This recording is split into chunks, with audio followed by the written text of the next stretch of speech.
Y bueno, ya nos encontramos, el día de hoy nos acompaña el psicólogo Gino Escobar y también nos acompaña Billy Navarrete, que es defensor de los derechos humanos. Es un tema bastante preocupante, sobre todo para los padres de familia, cuando nos toca dejar a nuestros hijos en algún sitio o en algún lugar y tener la plena seguridad, porque incluso hasta los colegios, o sea, no sabemos y por más de que te quedes ahí puede escaparse en un segundo algo.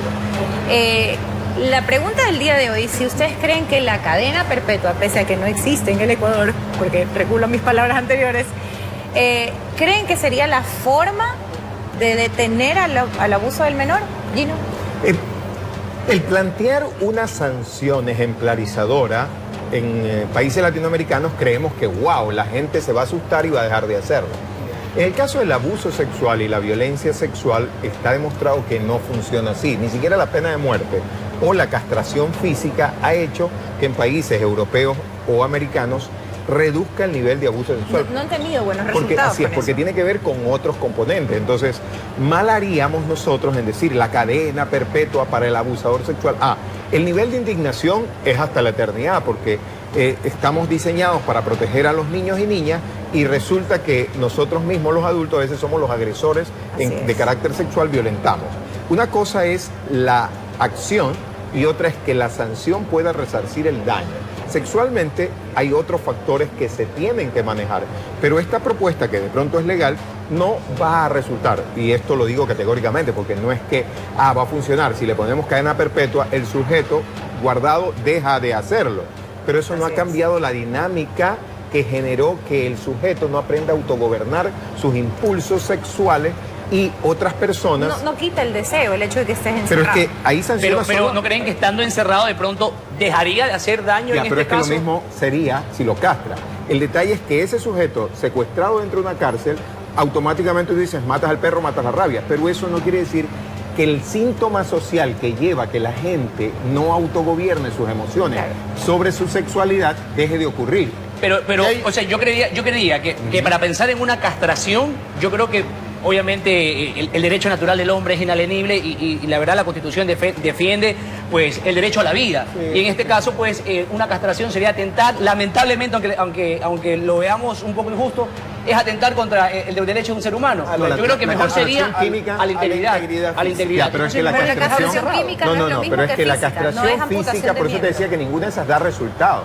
La castración química o biológica lo que hace es disminuir el nivel de testosterona y de deseo sexual. Entonces eso ha funcionado con la compañía de psicoterapia para poder trabajar el sujeto que es... Yo creería que la cadena perpetua funcionaría. ¿Qué piensa Billy? Hay un elemento central que, digamos, la fórmula para castigar no, digamos, resuelve el problema de fondo. El problema de fondo es que el agravamiento de penas no tiene un efecto disuasivo. Eso se ha demostrado. Fíjense que en el Ecuador tenemos la pena de muerte, por suerte, pero en otras sociedades, Estados Unidos, China, el número de ejecuciones anuales son enormes. Incluso el mismo Papa Francisco recientemente condenó la dimensión de ejecuciones que hay en estas sociedades. Arabia Saudita, por ejemplo, donde hay hasta lapidaciones, o sea, muerte a pedrazos. A pedrazos, así es. En esto. Y esto no ha disminuido el cometimiento de crímenes violentos. O sea, eso por un lado. El agravamiento de penas, incluso la pena de muerte o tener la vida perpetua dentro de una celda, no ha disminuido el cometimiento de estos hechos. Pero además, el asunto es que este tipo de situaciones son patológicas. Por ejemplo, ahí hay un problema patológico. Hay un problema patológico que necesita un tratamiento, si es posible. Algunos serían tal vez hasta incurables.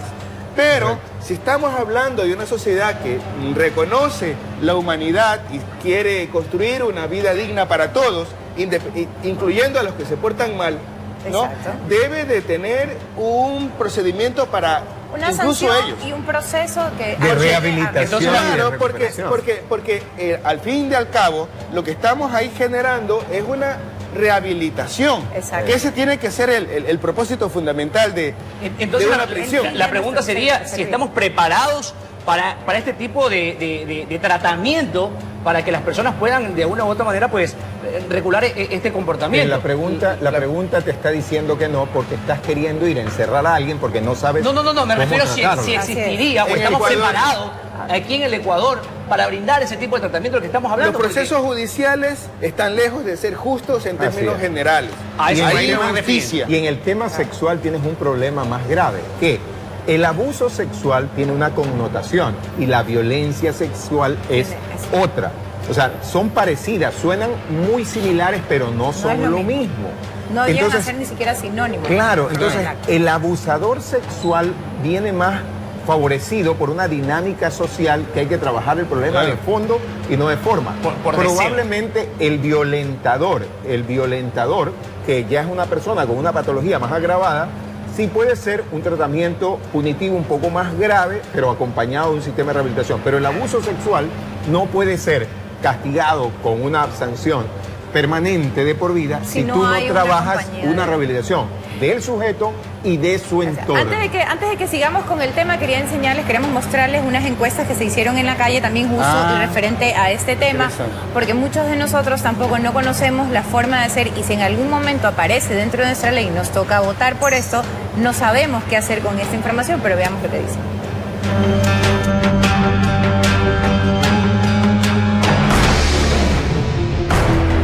De repente, con la implementación de la cadena perpetua, ¿se elimine el abuso a los menores de edad? No, eso va a seguir. Eso es un cambio mental en las personas. Un cambio realmente en la mente de las personas. Eso va a cambiar. Pero ahora, mientras más pones más restricciones, más igual va a seguir. Yo pienso que sí creo, porque ahí ya la gente pensaría mejor, crearía la conciencia de no coger a los niños como su satisfacción.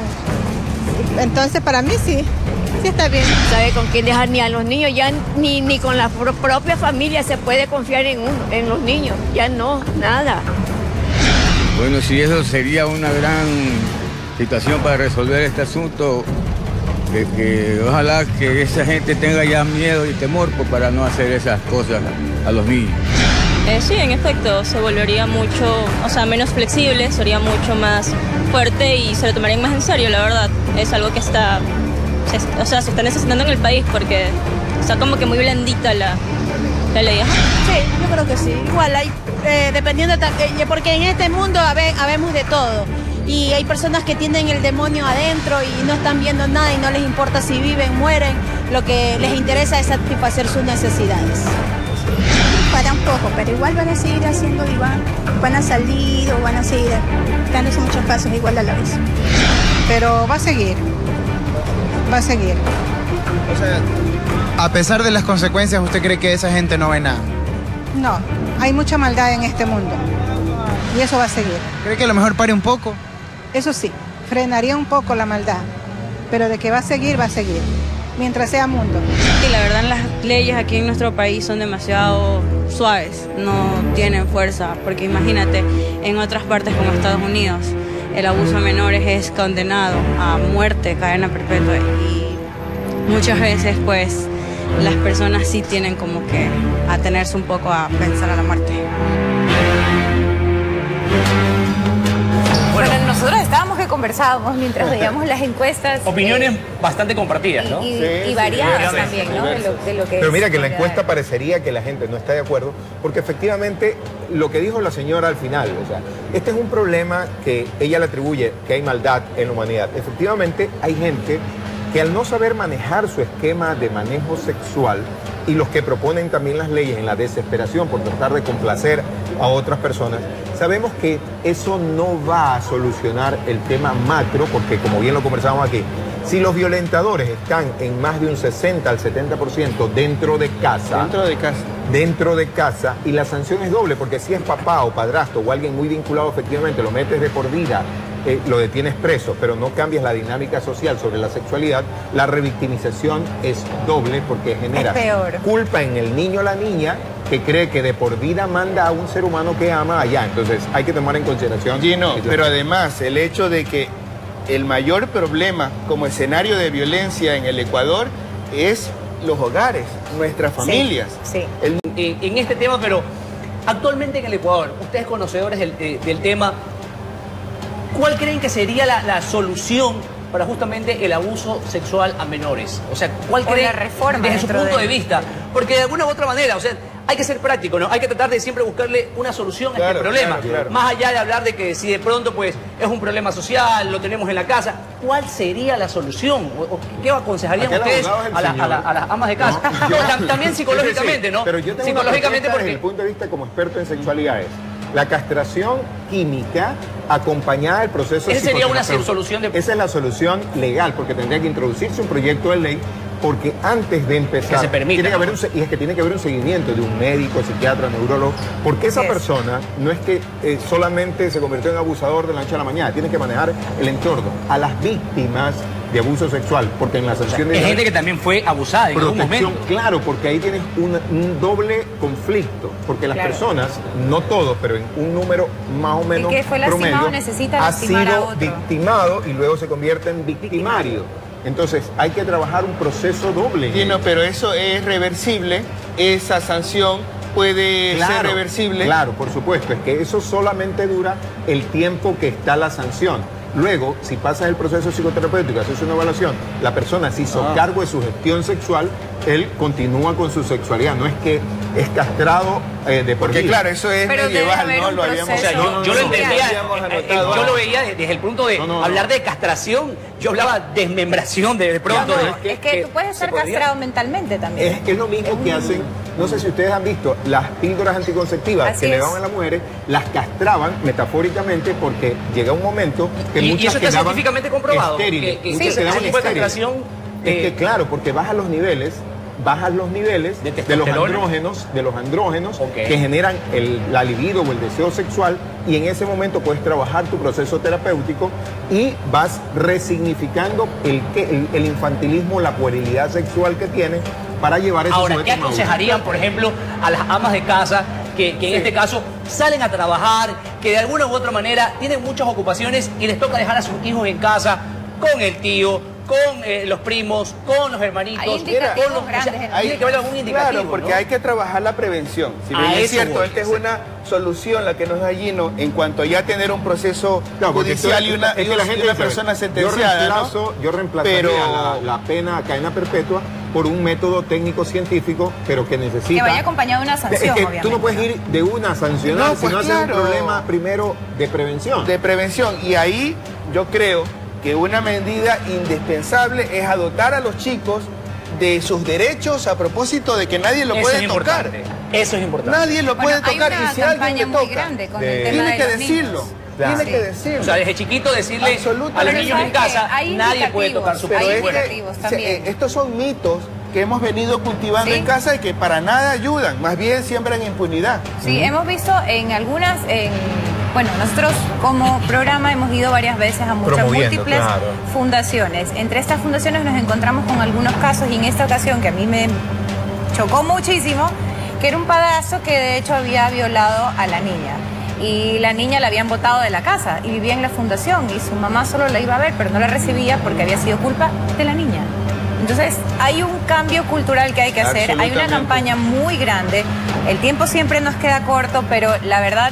Siempre hay cosas y hay indicativos. Si un niño se pone a llorar, si no por se muy quiere pequeño quedar, que sea también, si se hace pipi sin razón al escuchar la voz de alguien o al verlo entrar, son varios indicativos que usted debe decir, ok, algo está pasando. Algo está pasando. Lo otro, algo práctico que hemos visto, crear un ambiente confiable de comunicación. Los niños y las niñas que son abusados regularmente no comunican a papá y mamá por la vergüenza o la culpa que ha generado el tema alrededor en la familia, y que el abusador utiliza muy hábilmente para eliminar el mecanismo confiable de comunicación.